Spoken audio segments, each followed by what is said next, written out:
Je m'appelle Momodou Koli, je suis le secrétaire général de l'association des handicapés moteurs de Grand Dakar, président de la section départementale de l'association des handicapés moteurs et 5e adjoint au maire dans la commune de Grand Dakar. Voilà, aujourd'hui je pense que nous sommes au bout de notre programme d'échange avec nos partenaires, nos amis du Havre, de l'association Vivre et Devenir, des échanges d'expériences, des méthodes d'accompagnement de nos membres. Et je pense que c'est des échanges très riches qui ont donné beaucoup d'enseignements. Vous avez entendu, vous avez suivi tout à l'heure le colloque que nous avons animé ensemble avec des Sénégalais, un professeur qui est venu partager avec les médecins soignants de l'hôpital du Havre sur la problématique de prise en charge des malades psychiques que nous appelons ici des malades mentaux. Donc vous voyez que nous avons presque les mêmes problèmes, des similitudes. Donc vous dire que la santé mentale, c'est un problème qui mérite une réflexion globale. Pour ne pas que ce soit des choses prises en charge de façon partielle. Qu'est-ce qui m'a le plus marqué c'est la rapidité des liens qui se sont créés entre les membres de l'association et les gens de la mairie de Grand Dakar, de la commune de Grand Dakar, et la délégation française. En fait, je ne pensais pas que ça allait prendre aussi rapidement et de façon très sincère. On voit bien qu'il n'y a pas d'intérêt dans les liens qui se sont créés, mais vraiment quelque chose de très humain et de très sincère. Donc je pense que ça devrait durer plusieurs années, j'espère en tout cas. Je pense que les témoignages que nous recevons de nos partenaires et même de nos membres, nous sentons même une forte mobilisation, une forte massification de certaines personnes qui ne venaient pas dans le siège, dans l'association, qui dès l'arrivée, quand ils ont vu le programme, commencent à s'intéresser à l'association. Je pense que ça, c'est déjà un aspect très positif.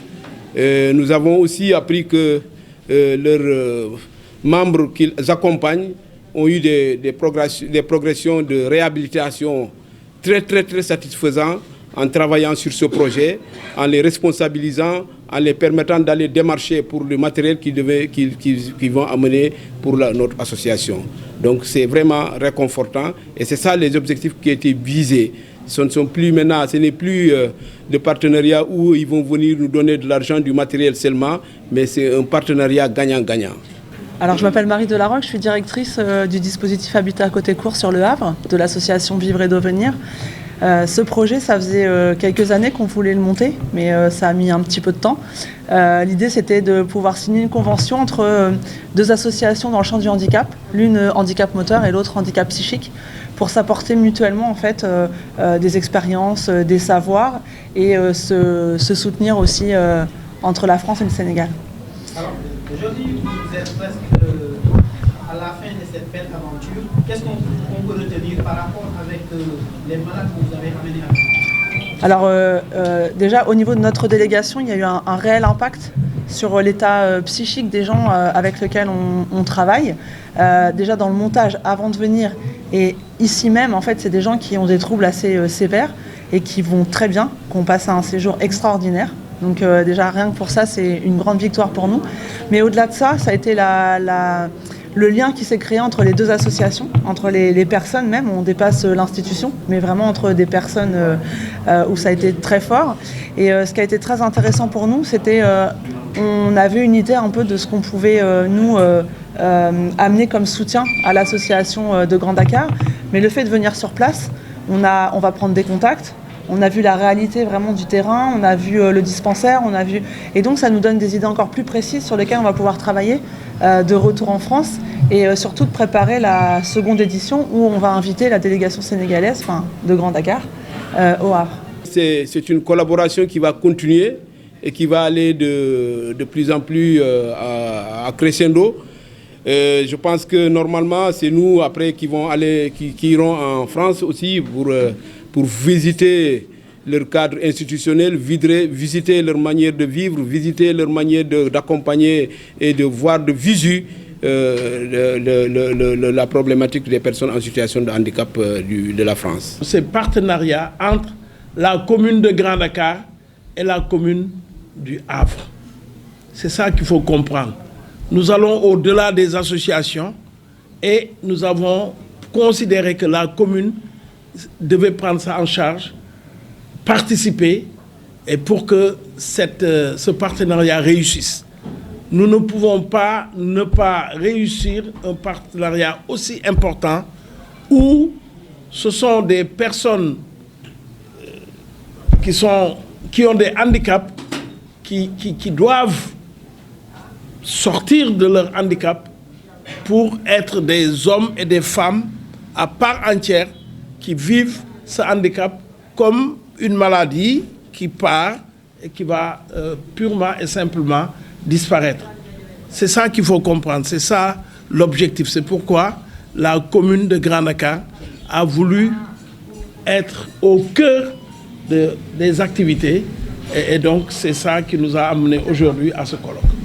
Donc, je suis Viviane Tronel, directrice de la communication de l'association Vivre et Devenir. Donc, l'association Vivre et Devenir est l'association qui gère, entre autres, les dispositifs Habitat Côté Court au Havre. Donc, c'est une association qui aujourd'hui accompagne à peu près 5000 personnes en situation de handicap en France. Donc, c'est une association assez importante qui emploie 2300 personnes et qui accompagne des personnes en situation de grande fragilité. Moi, ce qui m'a marqué dans ces voyages au Sénégal, les maires, tout à l'heure, il avait parlé de l'importance de faire rencontrer les cultures et que c'était là, en fait, qu'il y avait la richesse qui pouvait naître et qui pouvait être produite. C'était que finalement, nous avons tous les mêmes préoccupations. Quand j'entends certains mots sur les handicaps ici, c'est exactement les mêmes problématiques qu'en France, c'est-à-dire l'inclusion, la pérédance, comment on peut vraiment que les personnes puissent être autonomes et répondre à leurs besoins, à leurs envies. Et ça, c'est quelque chose qui est très partagé. Et c'est vraiment ce qui m'a frappé le plus. Les objectifs ont été atteints parce qu'il y a eu une prise en charge des préoccupations du personnel,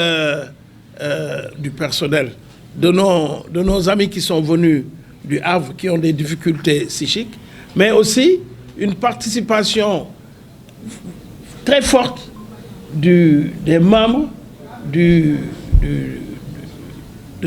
cette association des handicapés moteurs ici à Grand Dakar.